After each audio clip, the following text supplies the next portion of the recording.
mais je vais vous expliquer pourquoi je suis là. Même si on s'est dit on se voit, parce qu'on a une autre réunion à 13h, je dis on se voit tout à l'heure, il est 13h, je dis dans 10h, je viens, j'ai été invité et je suis heureux d'être là. Et heureusement, bon, la disponibilité bien sûr, mais surtout l'importance du sujet. En fait, on est dans un tournant très important pour le pays. On vient, j'espère, de finir la note d'orientation pour les 5 années à venir. Et on veut centrer les 5 années à venir autour du développement humain. Tout ce qu'on fait en termes de développement tourne autour de l'homme, avec un grand H, bien sûr, et du citoyen. Et l'un des plus grands problèmes de la Tunisie aujourd'hui, et le plus grand défi de la Tunisie aujourd'hui, c'est redonner l'espoir aux jeunes. Nos jeunes, diverses raisons, vous trouverez tout cela dans toutes les écritures, les études, etc., ont perdu l'espoir. Ont perdu l'espoir dans l'avenir. L'avenir, leur avenir bien sûr, et l'avenir de leur pays. Nous, moi, pas si jeune que ça, on n'est plus très jeunes, vous êtes des plus jeunes, on a vécu l'époque de l'ascenseur social.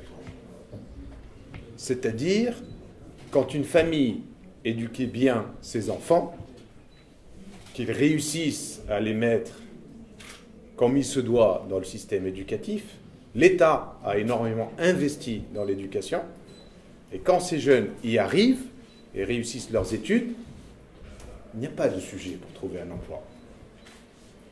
C'est l'essence de l'ascenseur social, et d'une génération à une autre, toujours, on remonte. La souffrance aujourd'hui, et c'est une souffrance non seulement des jeunes, mais surtout de leurs parents, c'est que ça s'est presque inversé.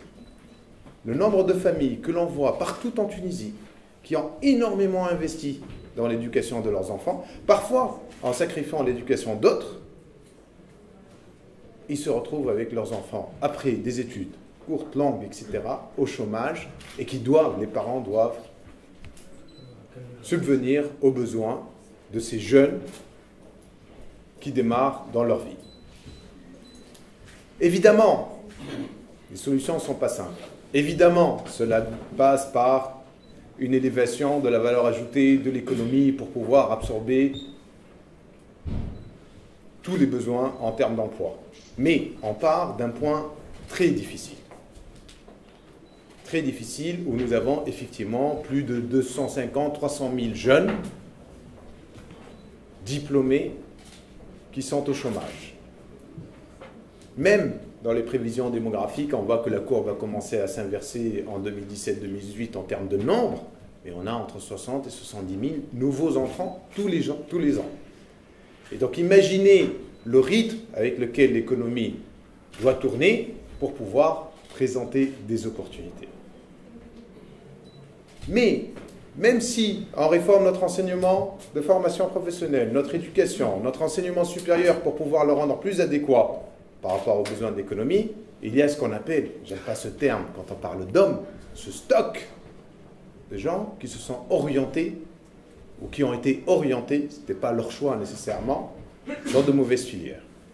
D'où l'importance de ce projet de reconversion. D'où l'importance de la prise de conscience qu'ils ne pourront pas travailler dans leur filière, mais par contre, il y a des besoins aujourd'hui qui ne sont pas satisfaits dans l'économie tunisienne, et une reconversion peut vraiment leur présenter de nouvelles opportunités. Alors, c'est pour ça que je suis là, c'est stratégique. La coopération allemande, nous en sommes ravis. C'est vrai que l'Allemagne a une expérience récente de conversion ou d'élévation de niveau avec les 20 ans vécus maintenant dans l'unification de l'Allemagne. On a vu dans la démarche, surtout dans les régions avec la GIZ, une démarche grassroots.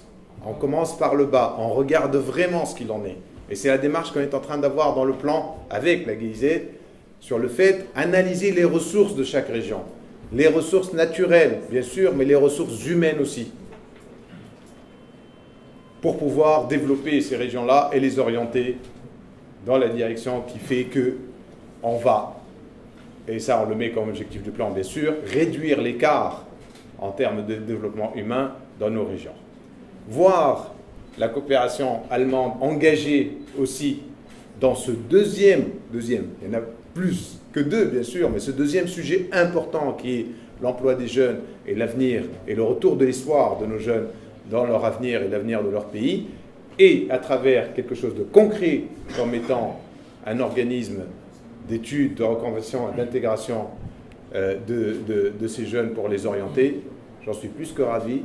On encourage beaucoup plus. Évidemment, il y a trois secteurs toujours. Il y a l'État, le rôle de l'État, tout ce que fait l'État. Et dans le cadre de cette coopération, il y a le secteur privé, voir que la Chambre de commerce est présente. Et donc la prise de conscience du secteur privé ici pour pouvoir aider dans ce travail-là. Et le tiers secteur avec évidemment toutes les organisations syndicales, toutes les associations et toute la société civile, qui va être aussi un secteur d'emploi très important pour les 5 ans à venir.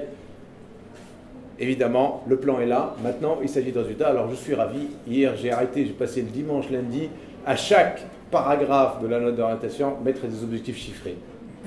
Hein? Comme dit notre ami Hassan Zadgouni, tout ce qui ne se mesure pas n'existe pas. Donc, évidemment, toute initiative doit avoir une mesure. Et heureusement, il y a un site web, il y a Facebook, il y a Twitter, on va pouvoir suivre tout ça et votre évolution, voir des jeunes diriger ce genre d'initiative, j'en suis ravi. Bravo à tous et merci beaucoup pour tout ce que vous avez fait.